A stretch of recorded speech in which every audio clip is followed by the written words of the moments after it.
दैत्यों में से एक ने जाकर के छुप करके अमृत पीने का विचार किया।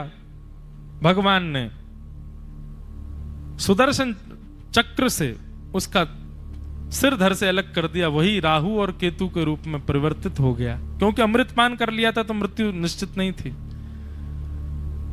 तब दैत्य और देवताओं के बीच में देवासुर संग्राम हुआ।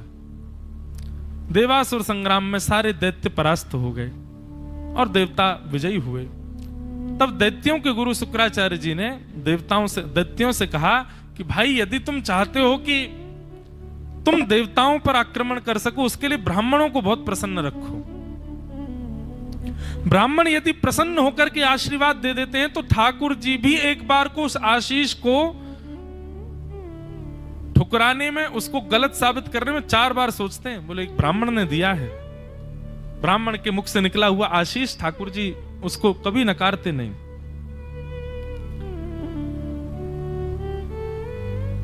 शुक्राचार्य जी महाराज ने कहा, बलि, तुम ब्राह्मणों को प्रसन्न करने की एक उपासना करो। और बलि ने सुंदर यज्ञ आदि होम कराए, ब्राह्मणों को खूब दक्षिणा दी। ब्राह्मणों ने मिलकर के आशीर्वाद दिया, विजयी भव। ब्रह्म वाक्यम जनार्दनम, ब्राह्मण की वाणी तो जनार्दन भगवान की वाणी है। इसीलिए ब्राह्मण को कुछ भी नहीं बोलना चाहिए। कुछ भी नहीं बोलना चाहिए मतलब कुछ भी नहीं, कुछ भी मतलब कुछ भी नहीं बोलना चाहिए। कुछ भी बोल दो, सदा हुआ रहना चाहिए ब्राह्मण की वाणी को, क्योंकि उसकी वाणी को दायित्व मिला है ठाकुर जी की वाणी का।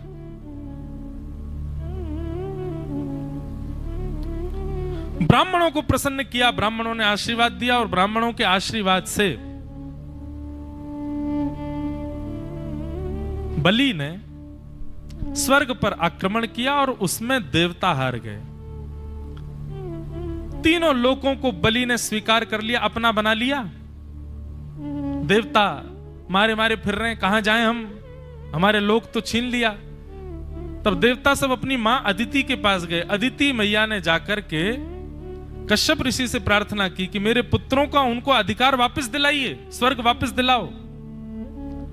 तो बोले देखो, ब्राह्मणों के आशीर्वाद से बलि ने चढ़ाई की है, इसलिए ब्राह्मण के आशीर्वाद को तो हम नहीं नकार सकते। लेकिन कश्यप ऋषि ने पयो व्रत बताया और कहा कि देवी तुम इस व्रत को करो, और व्रत करके भगवान प्रसन्न होकर प्रकट होंगे, तब भगवान से पूछना कि मैं कैसे क्या करूं। भगवान आज्ञा करेंगे, उससे कुछ ना कुछ संभव होगा। अदिति मैया ने पयो व्रत किया और पयो व्रत से भगवान प्रसन्न हुए। प्रसन्न होकर के भगवान ने कहा वरम ब्रूयात। मैया ने कहा मेरे पुत्रों का स्वर्ग वापस दिला दीजिए। भगवान बोले ब्राह्मणों का आशीर्वाद है बलि को, और यदि कोई ब्राह्मणों के समान, उन्हीं ब्राह्मणों के समान त्रिकालज्ञ, उन्हीं ब्राह्मणों के समान वैदज्ञ कोई ब्राह्मण यदि दूसरा आशीष दे, तो ही उसके द्वारा, उनके द्वारा दिए गए आशीष निरर्थक हो सकते हैं। अदिति मैया बोली तो क्या करें। भगवान बोले ठीक है मैया, आप लोगों की इच्छा है तो मैं एक काम करता हूं, मैं ही आपके कुल में जन्म लेने आ रहा हूं। कश्यप ऋषि और आपके गर्भ से जन्म लूंगा, ब्राह्मण कुल वैष्णव हो जाऊंगा, मैं ही जाकर के बलि के यहां से तीनों लोक की संपत्ति ले आऊंगा, आप प्रतीक्षा करो। और प्रतीक्षा का फल मिला कि अदिति मैया के गर्भ से साक्षात भगवान का परम सुंदर स्वरूप वामन रूप प्रकट हो गया। बोलो वामन भगवान की जय। वामन भगवान का प्रादुर्भाव हुआ।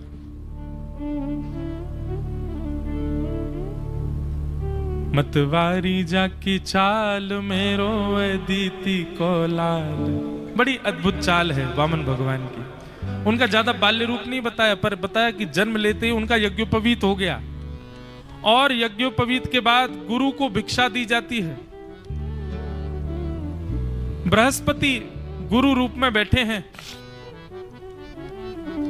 तो यज्ञोपवीत में नियम होता है जितने दर्शनार्थी आते सबके आगे। हमारे यहाँ तो ऐसे होता है, यहाँ के नियम विलग हो तो पता नहीं। हमारे यहाँ तो यज्ञोपवीत के पश्चात 5 दिन का पूरा क्रम रहता है।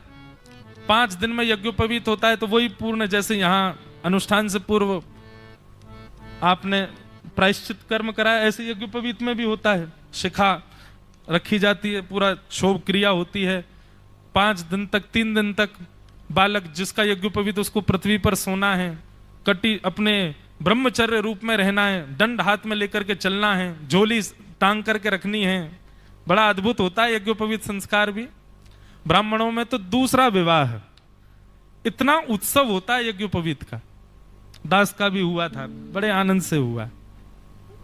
हमारे गायत्री गुरु पूज्य श्री मलुक पीठ वाले महाराज जी, उन्होंने ही गायत्री मंत्र दिया। और दीक्षा गुरु पूज्य पिताजी महाराज जी। तो यज्ञोपवीत संस्कार में नियम होता है कि जितने लोग आए, रिश्तेदार, नातेदार, अड़ोसी पड़ोसी, सबके आगे ऐसे झोली फैलानी पड़ती है और जाके कहना पड़ता है भिक्षाम देही माते भिक्षाम देही। और सब जो जो भिक्षा उसमें रखेंगे वो सब गुरुजी के चरणों में देनी होती है। 3 बार भिक्षा के लिए जाते हैं और तीनों बारों में जितनी भिक्षा आवे सब गुरुदेव के चरणों में। बड़ा आनंद आता है। अब तो उसका और स्वरूप कहीं कहीं ऐसा हो गया, माताएं लेडी संगीत, रात भर वो संगीत होता है, बजाती हैं, गाती हैं। बालक बेचारा भद्र हो जाता है तो और उसका श्रृंगार, आंखों में काजल वाजल लगा देती हैं। उसके हमारे वृंदावन में महाराज जी अलग रीत, वहां कुछ दूल्हा की तरह पूरा सब क्रम होता है, हल्दी चढ़ती है, जाने क्या क्या होता है। बहुत समय हो गया तो याद भी नहीं इतना। तो वामन भगवान का यज्ञोपवीत संस्कार हुआ। सबसे भिक्षा लेकर के गुरु बृहस्पति के चरणों में गए। बृहस्पति ने कहा मुझे ये नहीं चाहिए। वामन भगवान बोले गुरुदेव आज्ञा करो। बोले यदि गुरु के चरणों में भिक्षा रखना चाहते हो, दक्षिणा रखना चाहते हो, तो जाओ बलि के यहां से 3 लोक लेकर के आओ। जो बलि ने अतिक्रमण कर लिया है, 3 लोक लेकर के आओ, तब हम तुम्हारी भिक्षा स्वीकार करेंगे। तो इसका मतलब यह है कि श्री यज्ञोपवीत संस्कार तो हो गया, पर यज्ञोपवीत संस्कार पूर्ण कब माने? जब गुरुजी भिक्षा स्वीकार कर लें। यज्ञोपवीत संस्कार के मध्य में ही वामन भगवान गए हैं कि भाई जब तक गुरु भिक्षा नहीं देंगे तब तक संस्कार पूर्ण ही नहीं होगा हमारा। और नन्हे से वामन भगवान कमंडल हाथ में लेकर के और झोला टांग करके निकल पड़े। खड़ाऊं पहन करके खुड़ुम खुड़ुम आवाज करते हुए जा रहे हैं बलि के यहां। आहा, तेरे द्वार खड़ा भगवान, भगत भर दे रे झोली। बलि कहते हैं कोई यज्ञ कर रहा था और उस यज्ञ की बड़ी सुंदर व्यवस्था चल रही थी। तभी बलि की दृष्टि जाती है दूर। मानो पहले तो कहता है यहां भागवत वर्णन, पहले वो कहते हैं कि ऐसा लग रहा है कि कोई साक्षात यज्ञ में अग्निदेव आ रहे हैं क्या, इतना तेज वामन भगवान का। थोड़े और समीप आए, बोले नहीं नहीं अग्निदेव नहीं है, ये तो लग रहा है सूर्य नारायण पधारे हैं क्या, सूर्य नारायण का अंश आ रहा है। इतना तेज, और तेज बढ़ गया। लेकिन जब बिल्कुल समीप आए तो क्या देखा? 1.5 बिलांग के ठाकुर, इतने छोटे से ठाकुर जी, बहुत छोटे से नन्हे से छतरी लिया हाथ में, और छोटी सी पादुका ठाकुर जी की, गदमदरा से ठाकुर जी, और वामन भगवान पहुंच गए। ऐसी सुंदर चाल, ऐसा सुंदर मुख, ऐसे सुंदर नेत्र ठाकुर जी के।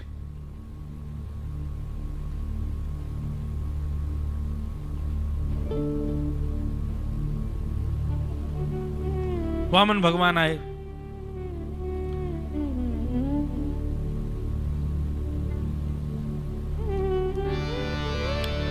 बलि ने चरणों में प्रणाम किया, जय हो जय हो जय हो, आज धन्य हो गए हम। बड़े बड़े ब्राह्मणों को तो खूब देखा, बड़े बड़े तेजस्वी लोगों को देखा, आज बटुक ब्राह्मण, नेक्से से ब्राह्मण, और उनका भी इतना तेज कि अग्नि की भ्रांति, सूर्य की भ्रांति हो रही है। प्रसंग तो बहुत सुंदर है, पर मैं कहूं सूक्ष्म में ही। बलि कहते हैं महाराज आप पधारे हैं, हम आपको कुछ भेंट करना चाहते हैं दक्षिणा स्वरूप, बताइए हम क्या दे दें। ठाकुर जी ने सब लेने से मना कर दिया। बलि ने खूब प्रलोभन दिए, बोले आप कहो तो मैं आपका घर बनवा दूं। वामन भगवान बोले घर में रहेंगे तो अकेले रहेंगे तो मन नहीं लगेगा, कैसे रहेंगे? तो बलि बोले तो आप अपने माता पिता सहित रहना। बोले हम अकेले ही हैं, कोई नहीं है हमारा। तो बलि बोला तो आप कहो तो महाराज अब संग में रहने को तुम्हें क्या मैं ब्याह करा सकता हूं, आपका ब्याह करा दूंगा, सुंदर सी ब्राह्मणी कन्या से आपका ब्याह करा दूंगा, वो रह लेगी साथ में। बोले अच्छा ब्याह करा दोगे? बोले हाँ।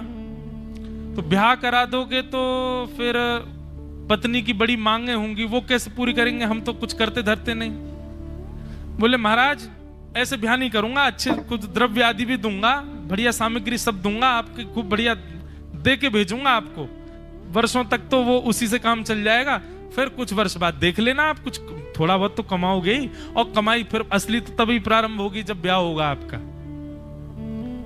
इसलिए ब्याह करो।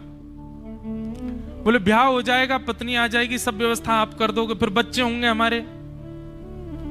बोले हाँ। बोले होंगे तो फिर 2-4 ही होंगे। बलि बोले अब वो तो महाराज आप जानो। बोले 2-4 बच्चे होंगे तो फिर उनको विद्यालय पढ़ाना?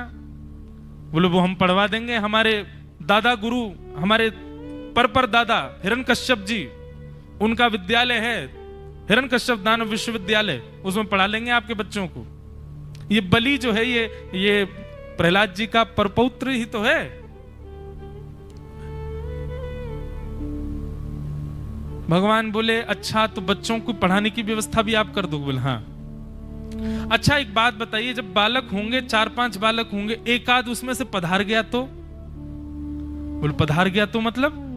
बोले नहीं पधार गया तो फिर तो रोना पड़ता है ना, बालक कोई घर का चला जाएगा तो रुदन करना पड़ेगा। तो बलि बोले रुदन का मतलब मैं समझा नहीं, आप क्या कहना? बोले मैं ये कह रहा हूं कि रुदन, बालक कोई पधार गया तो घर में रोएगा कौन? बोले महाराज बालक आपका तो आपको ही रोना पड़ेगा। वामन भगवान बोले जिस काम से रोना पड़े वो हमको नहीं करना, ना ब्याह करेंगे, ना महल में रहेंगे, ना कुछ रोना पड़े ऐसा काम क्यों करना? बलि की तो इतनी श्रद्धा बढ़ गई, बोले कि महाराज दान तो इनको दे के ही रहूंगा मैंने ऐसा अकिंचन ब्राह्मण नहीं देखा, यहां यजमान खुले हाथ से देना चाह रहा है और ब्राह्मण मना कर रहा है। बलि की ऐसी निष्ठा हो गई। लेकिन दूर खड़े शुक्राचार्य जी तिरछी नजर से देखने लगे, बोले ये कैसा ब्राह्मण है भाई? बलि ने सब व्यवस्था के लिए कह दिया, फिर पीछे हट रहा है। रुको। तुरंत नेत्र बंद करके महाराज जैसे ही देखा तो वामन रूप में ही शंख चक्र गदा पद्मधारी साक्षात ठाकुर जी का दर्शन। तुरंत शुक्राचार्य जी दौड़ करके गए, बलि का हाथ पकड़ करके पीछे खींचा। बोले बलि हम तुम्हारे गुरु हैं, हमारी आज्ञा मानोगे? बोले गुरुदेव आपकी आज्ञा सर्वोपरि है, कोई दान पुण्य नहीं करना, कुछ नहीं देना, इनको बोल दो कोई दान वान नहीं देना, आप जाओ। बलि बोला महाराज मुझे दान की शिक्षा आपने ही दी है और आप ही कह रहे हो दान देने से मना कर दे, ऐसा मत कहो भगवान। बोले देख तू हमारा शिष्य है, हम तेरा भला चाहते हैं, हम तुझे स्पष्ट कह दें ये ना तो बामन है ना त्रेपन है, ये साक्षात भगवान है, ये कोई बालक नहीं है। और सुन ये 3 पग जमीन मांगेंगे तुझसे, और नहीं विश्वास तो तुम पूछ के देख ले, ये 3 पग जमीन मांगेंगे। बलि लौट करके गया, चरणों में प्रणाम किया, बोले भगवान कुछ तो मांगना पड़ेगा, और प्रलोभन दिए। बामन भगवान सुनते सुनते अंत में बोले अच्छा ठीक है तुम देना चाहते हो तो एक वस्तु दे दो। बोले क्या? 3 पग जमीन दे दो। 3 पग जमीन नाम सुनते ही बलि तो गुरुदेव की तरफ देखे, लेकिन वो प्रसन्न हो गया। बोले क्यों? बलिहारी गुरुदेव की जो मुझे गोविंद दियो बताए। हे गुरुदेव बलिहारी आपकी, आपने मुझे बता दिया ठाकुर जी है मेरे द्वार पे। चरणों में प्रणाम किया। बोले भगवान 3 पग जमीन, आपकी बात तो ठीक है पर ये कैसे संभव है 3 पग जमीन? बामन भगवान बोले पहले पूरी बात सुनो, 3 पग जमीन चाहिए और हमारे पैर से ही नपी हुई चाहिए हमको। बलि बोला चुल्लू भर पानी में डूब जाऊंगा मैं, त्रिलोकी का साम्राज्य है मेरे पास, 3 लोकों का राजा मैं, उससे आप 3 पग जमीन, वो भी आपके पैर। महाराज मेरे हाथ हथेली बराबर तो आपका पैर भी नहीं है, 3 पग तो आप मेरी हथेली पे ही चल जाओगे, इतनी सी जमीन और त्रिलोकी के स्वामी से मांग रहे हो आप। भगवान बोले 2.5 नहीं लेंगे, 3.5 नहीं लेंगे, 2.25 भी नहीं लेंगे, 3 ही लेंगे और अपने पैर से नपी हुई लेंगे। देना हो तो दो, नहीं तो हम जा रहे हैं। बलि लौट करके आया, बोले भगवान गुरुदेव आपने बड़ी कृपा करी, भगवान है, पर ये 3 पग जमीन के लिए क्यों पीछे पड़ रहे हैं? शुक्राचार्य जी बोले तुमने तीनों लोक हड़प लिए हैं देवताओं के, तुमने जैसे ही संकल्पित किया कि मैं 3 पग जमीन देने का वरदान देता हूं, ये तुरंत विराट हो जाएंगे और इनका 1 पग ही इतना बड़ा हो जाएगा कि 2 लोग तो उस 1 पग में आ जाएंगे, दूसरे पग से ये तीसरे लोग को नाप लेंगे और तीसरा पग रखने के लिए कोई जगह ही नहीं बचेगी, सबको 2 पग में नाप लेंगे और जब तीसरा पग रखने के लिए इनके पास कुछ नहीं बचेगा तब ये तुझको बंदी बना करके नरक में भेज देंगे। क्यों? दान का संकल्प करने वाला यदि पूर्ण ना करे तो नरकगामी होता है। ये सारी योजना है देवताओं की और परब्रह्म की। मैं तेरा गुरु हूं, तुझे समझा रहा हूं, मत दे। लेकिन प्रहलाद जी के वंश का बालक है बलि। बोले महाराज यदि ये ब्राह्मण है ना तो 3 पग जमीन ही लेकर के जाएगा और यदि ये परमात्मा है तो मुझे भी लूट ले जाएं, मेरा पूरा साम्राज्य ले जाएं, मुझे कोई चिंता नहीं, पर मैं दान देने से मना नहीं करूंगा। बलि चला गया, बोले ठीक है महाराज मैं 3 पग जमीन देता हूं। जैसे ही संकल्प करने लगे, शुक्राचार्य जी कहते हैं कि उस संकल्प के उस जल झारी में जाके उसकी तंतु में बैठ गए, तो जल ही नहीं निकलेगा तो संकल्प ही नहीं होगा, अपने शिष्य को बचाऊंगा मैं। तो महाराज वामन भगवान ने एक कुशा निकाली अपने आसन में से और कहा बलि कुछ फंस गया भीतर, साफ करो।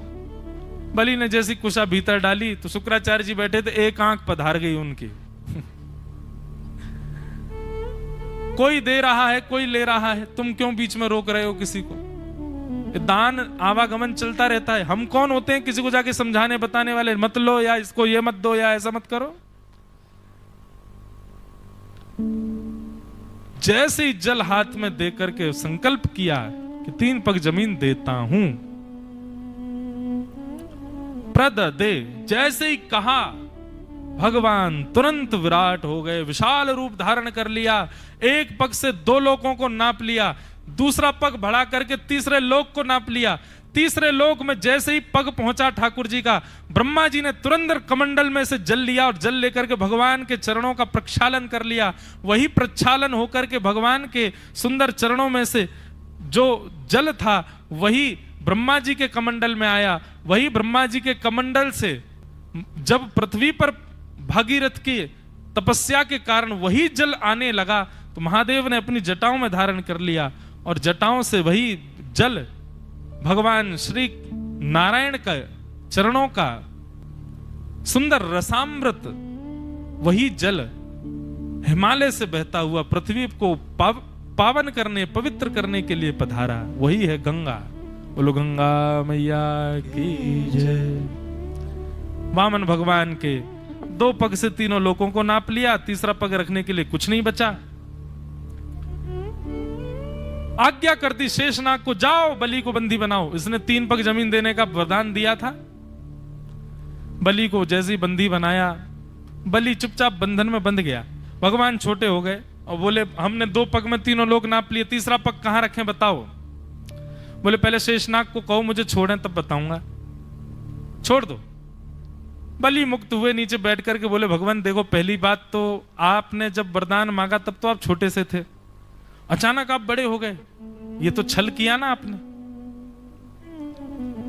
दूसरी बात, कोई बात नहीं, आप सर्वसमर्थ हैं, कुछ भी कर सकते हैं, पर 2 पग से आपने तीनों लोग नाप लिए, पर तीनों लोगों का स्वामी तो अभी भी बैठा है। 3 लोग नापे पर 3 लोगों का अधिपति मैं हूं, मैं तो अभी भी बैठा हूं। लाइए तीसरा चरण मेरे सिर पर रख दीजिए, मुझको भी स्वीकार कर लीजिए। जैसे ही कहा तीसरा पग मेरे सिर पर रख दीजिए, वामन भगवान तो वहीं पिघल गए। बोले अरे हम तो तुमको छलने आए थे और तुम्हारी भक्ति ने तो हमको भावुक कर दिया। और बलि ने चरण जैसे ही सिर नीचे किया, भागवत जी में वर्णन है, जैसे ही बलि ने अपना सर नीचे किया, ठाकुर जी ने अपना चरण उसके सिर पर रख दिया और जैसे ही चरण रखा डुमडुमियां बजने लगी, आकाश में महाराज पुष्प वर्षण होने लगा और श्री प्रहलाद जी महाराज वहीं प्रकट होकर नृत्य करने लगे। भगवान बोले तुम क्यों नृत्य कर रहे हो? प्रहलाद जी बोले, नाथ आपने सही कहा था कि एक वैष्णव के कुल में आ जाने से पूरा कुल पवित्र हो जाता है। अरे मेरे से ज्यादा भाग्यवान तो बलि है। क्यों? जब आप मुझे दर्शन देने आए थे तो मेरे तो सिर पर आपने बरदहस्त रखा था, पर बलि के सिर पर तो आपने चरण कमल पधरा दिए। नाथ ये तो मुझसे भी ज्यादा श्रेष्ठ है। आपकी बलि बलि हो नाथ। आप एक भक्त के परिवार पर कितना अनुग्रह करते हैं। इस प्रकार संवाद हुआ। बहुत सुंदर कथा है। बलि से भगवान ने कहा, कुछ मांग लो बलि, हम बड़े प्रसन्न हैं तुमसे। बलि बोला, दे दोगे? बोले हाँ। वरदान दीजिए मुझे। बोले क्या? मैं जब जब अपने महल में जाऊं और महल से निकलूं तब तब आपका दर्शन हो। भगवान के मुख पर उदासी आ गई। बोले ये क्या तरीका है, महल में जाऊं महल से आऊं तो आपका दर्शन? सीधे कह दो दरबान बन जाओ हमारे। और बलि इतना ढीठ बोला, बलि इतना ढीठ बोला, हाँ यही समझ लीजिए मेरे दरबान बन जाओ आप। जब जब महल में जाऊं महल से निकलूं आपका दर्शन हो। और बंधुओं, ठाकुर जी बलि के प्रेम से रीझ करके उसके दरबान बन गए। द्वार पर शंख चक्र गदा पद्मधारी श्रीमन नारायण साक्षात खड़े हैं बलि के यहां। ऐसे बलि पर अनुग्रह भगवान ने किया। लक्ष्मी जी को ठाकुर जी की बड़ी याद आई तो लक्ष्मी जी एक सामान्य कन्या का रूप धारण करके आई। बलि से आकर के कहा कि मेरे कोई भाई नहीं है, मैं आपको राखी बांध दूं। रक्षाबंधन का त्योहार ही यहीं से प्रारंभ हुआ। मैं आपको सूत्र बांध दूं, रक्षा सूत्र। बलि ने अपना हाथ आगे बढ़ाया, बोले बांधो बहन। रक्षा सूत्र बांधते ही बलि ने कहा, अरे कुछ दक्षिणा देनी चाहिए। तो फिर लक्ष्मी जी बहन बन के गई थी। बोले तो फिर भैया दक्षिणा बहन के मन के मुताबिक दो, जो बहन चाहे वो दो। बलि बोले, अरे अरे मांगो, क्या चाहिए तुमको? बोले आपके द्वार पे जो सांवरा सलोना सा आपका द्वारपाल है, इससे हमारा ब्याह करा दो और इसको हमारे साथ भेज दो।